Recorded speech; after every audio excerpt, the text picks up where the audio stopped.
Well, Ode's leaving by herself, so she goes off from the group and makes her way through the bustling city, kind of pushing past crowds and going to like a specific part of the city that's not like the really like poor congested part, but not it's like the rich mansions, kind of right in between like the like market district of the city. And she goes and she buys into a flower shop and purchases one singular lilac, and then kind of leaves and walks with the lilac for a little bit, but then kind of hands it to a little girl on the road.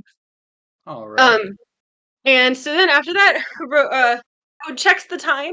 It kind of waits, realizes she has to wait a little bit, so she buys a what was the drink that was Ode's favorite drink? Like a nitro.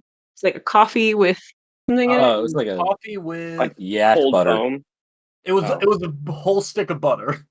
Yes, it was yak butter coffee. Coffee with a whole stick of yak butter, and while she's in the coffee shop, she picks up a newspaper and flips through the newspaper to catch up on the Cathartis news. She sees a specific wedding announcement with some drawings of some familiar faces. And the And really drawings. and then once the clock strikes a certain time, she makes her way over to one of her favorite playhouses, and it's kind of dark once she enters it, and a play is going on. But you kind of see that there's plays listed for every 2 hours on the marquee. Like this playhouse just constantly has plays going on, so you can just like walk in and just be constantly watching a play. So she kind of settles in like a back part of the audience. It's more deserted. She's several rows away from anyone around her, and kind of waits a couple minutes, um, checks checks her wrist and realizes she's not wearing a watch. And as she does that, she looks next to her, and there's oh shoot, I didn't grab a picture, but there's a dragonborn man who has just appeared next to her. And David, that's you. Wait, what? Wait, hold on. It's Daz Bo'Otei. Dragonborn? Oh shit. Okay, I 100%. Sorry. One moment. Hold on. I need to get back into center. You see David turn and go, no. David, just say ooh. Oh, good heavens, Ode. No. Okay, we're not ripping off that much. But yeah, so I thought that was funny. sorry, Mary. Honestly, I was just take it for a minute. Off. No, hold on. I got this. So you walk up and you see this Dragonborn man. Does he see you? No, okay. She's sitting in the audience, and he appears next to her, like someone who has the ability to teleport through shadows, and he's sitting next to her. Sorry, I got so pulled in for just a second that I forgot he was a Dragonborn, if I'm being honest. Okay. Wait, what race did you think he was? Because whatever race you thought he was is fine by me. I thought he was a tiefling, if I'm being honest, but that's neither here nor there. You know what, maybe He's a dragonborn. When David made it Daz Bo'Otei, he made it a tiefling. You made it a dragonborn. It doesn't matter what David made. This is Mary's backstory, so he's a fucking dragonborn.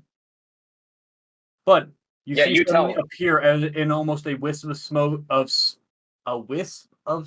and David, sorry, just so you know, her buying a lilac was her communicating through the secret channels that she wanted to meet Daz at this particular show. Absolutely, as I of course knew 100%. Yes, absolutely. But no, Daz appears beside you, holding a matching lilac actually with you, and just kind of appears just immediately within the seed, like a faint wisp of smoke rising above where or rising shadow, I suppose would be what it was, beside you. Ah, Ode, it's been quite some time since you've been in. How are you? Yeah. And obviously they'll be whispering quietly, but I won't whisper for the sake of you being able to hear me. Yeah, we just got in yesterday, and not too much to report. Well, that is entirely fine, Ode. Please, before we move into the matter of business, please tell me, how are you? It's been some time since I've seen my disciple. I don't Uh, like the word disciple. I'm taking that one back. Mentee. What's the word Thank for that? you. Hold on. Disciple makes it sound way too Very much. Jesus-y. Since I've seen my favorite student. Ooh, I like that. Okay. She says, yeah, I've been doing good. I've actually been working with a group, and she kind of like um looks a little bit like, oh, is he gonna say something about that? You see him squint a little bit, but just let it kind of pass. They're a really good group of people. They've been great to be around. We've discovered some things that businessy definitely gonna want to tell this Cerulean Eye, but personally, I'm really happy I made some friends. Well, How about you?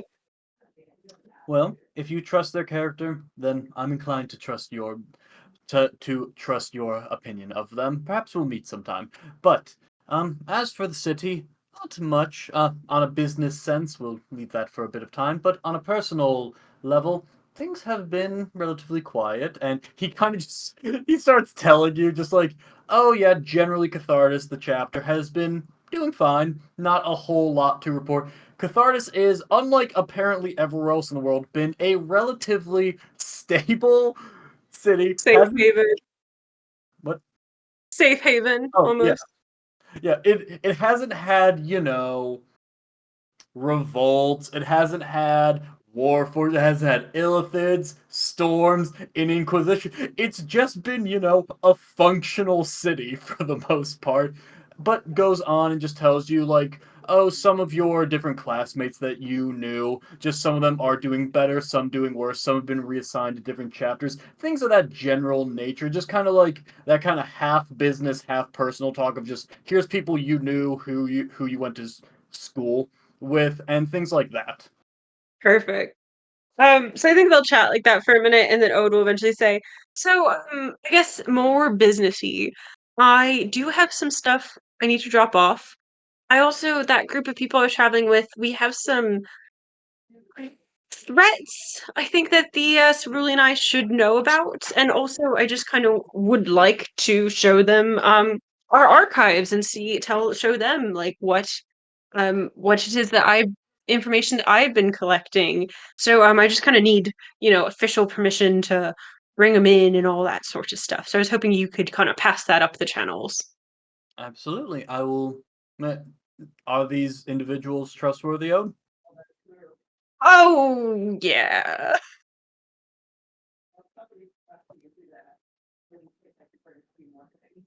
Are they trustworthy enough? He adds. She says, I'll make sure that we only bring in you only need to get visitation passes for 6 people.